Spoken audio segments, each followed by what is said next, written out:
Halo semuanya, gue Okto, balik lagi channel Tech Manis. Udah lama kita nggak bahas monitor 22 inch. Ini monitor yang ukurannya kecil-kecil gitu, enak untuk jadi monitor pertama kalian karena harganya budget, atau jadi monitor secondary di setup kalian. Kayak gue kemarin, itu gue lagi ngedit foto-foto di IMKG yang event Meetup 2023 kemarin itu, jadi gue suka pakai monitor ini untuk jadi secondary, dan sekarang udah gue cabut ya, jadi main monitor 22 inch di setup gue.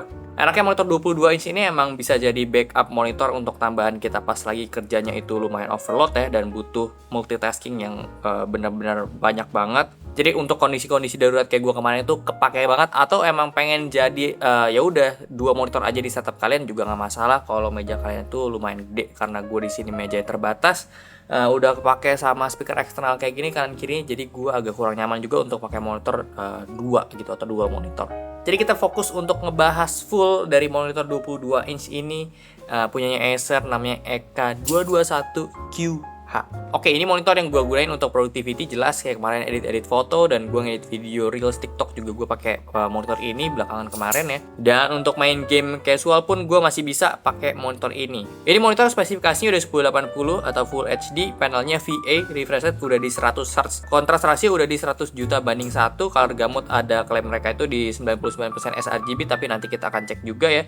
Harganya itu cuma di 1 juta aja. Desain monitornya menurut gue udah lumayan oke, 3-side bezel-less ini udah wajib yang pasti ya, belakangnya kotak-kotak, tapi gue suka kayak gini, dan portnya udah hadap bawah. Untuk di setup dual monitor gue kemarin itu, si EK221QH ini gue jadiin monitor vertikal, tapi gue pakai stand dari monitor lain ya, karena standnya dia itu nggak ergonomik, nggak bisa atas bawah, dan mountingnya juga bukan ke face-nya dia, tapi kita bisa pakai monitor stand third party juga kayak gue sekarang, karena dia ada VSA 100x100 mm. Anyway, untuk port di monitor ini udah ada satu HDMI 1.4 dan ada D-Sub. OSD settingnya cakep, pakai model joystick, dan untuk OSD gue selalu suka sama punya Acer karena cukup lengkap. Di dalamnya kita bisa atur kayak preset warna dan segala macam, nanti kita akan bahas lebih lanjut juga, dan kita bahas kalian sama fitur serta kualitas panelnya juga. Fitur di sini ada 100 Hz, dan ya ini jadi fitur ya untuk sekarang ini, karena 100 Hz lagi happening ya dibanding yang 75 Hz. Response time di sini dia ada 1 millisecond dengan aktifin kita punya VRB, dan untuk fitur-fitur pendukung lain juga di sini ada kayak anti flicker, tapi kita tentu harus matiin VRB-nya dia ya, biar monitor itu nggak flicker. Dan ada AMD FreeSync tentu, dan terakhir itu ada Acer Blue Light Shield yang bisa melindungi mata kita dari sinar biru. So, part paling penting adalah untuk ngebahas panel dari monitor 1 jutaan ini. Apakah bagus? Oke, kita dapat data di settingan defaultnya dia, profile warna warm gamma 2.2, dapat hasil yang nggak terlalu baik sih ya. Akurasi warna putih itu di 3,39 delta I, dan akurasi warna secara keseluruhan itu ada di 2,13 delta I. Tapi untuk gamanya lumayan oke, ada di 2,28. Nggak terlalu ekstrim juga untuk grafik dari gamanya ini. Next, gue coba untuk tes di default dengan preset user gamma 2,2. Ini paling bagus dari hasil yang gue udah tes semuanya.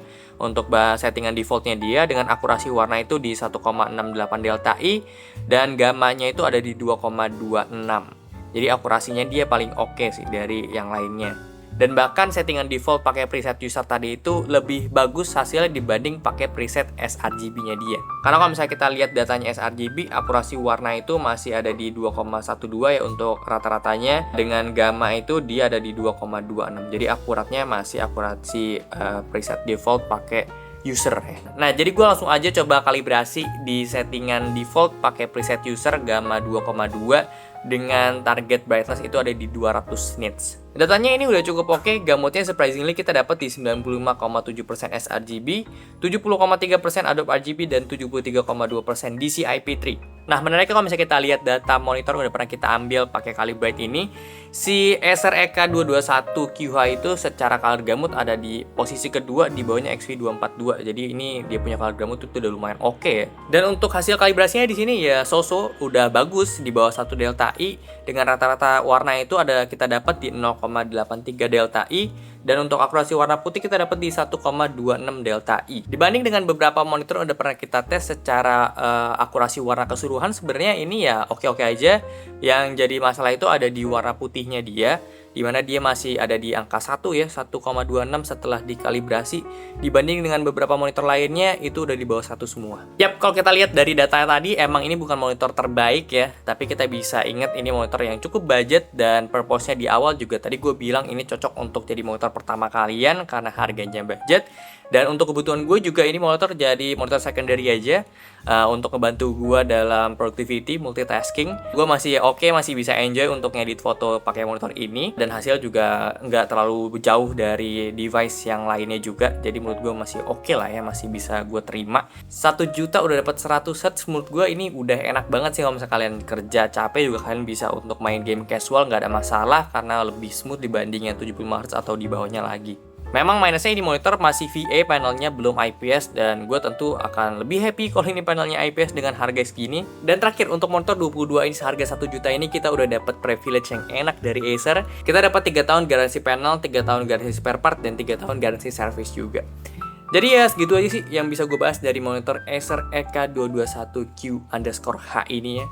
Jadi ya segitu aja untuk video kali ini. Thank you banget udah nonton. Kalau suka boleh like, share, dan subscribe. Gue sampai jumpa di video selanjutnya. Terima kasih.